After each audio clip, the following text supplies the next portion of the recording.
கட்ட மாட்டேன்னு சொல்லி ஒரு கேஸ் போட்டிருக்காரு. இவர் தான் மனுஷனா? காசு இல்லை, காசை பற்றி எனக்கு கவலை இல்லை, நான் வந்து ரொம்ப தூய்மையான சொல்லிட்டு அப்படியே பொங்கி எழுறாங்க அந்த திமுக ஐடிவிங்க ஆட்களாம். திமுக என்ன ஒழுங்கு அப்படிங்கிறத பார்ப்போம்.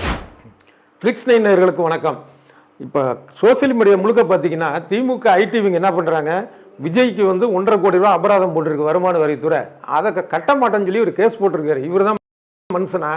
காசு இல்லை, காசை பற்றி எனக்கு கவலை இல்லை, நான் வந்து ரொம்ப தூய்மையானவன், அது இதுங்கிறாரு, மக்களுக்காக தான் வந்து உழைக்கிறாங்கிறாரு.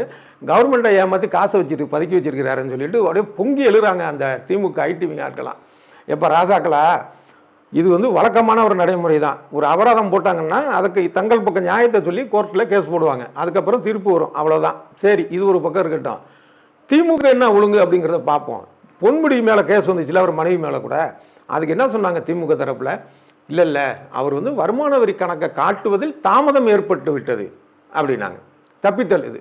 ஏன் உதயநிதி மேலே கேஸ் இருந்தது, அவர் என்ன ஃபாரின்லேருந்து கார் வாங்கினதுக்கு வரி சரியாக கட்டலைன்னு சொல்லிட்டு பிரச்சனை வந்துச்சு, காரை கொண்டு போய் ஒப்படைச்சார்ல.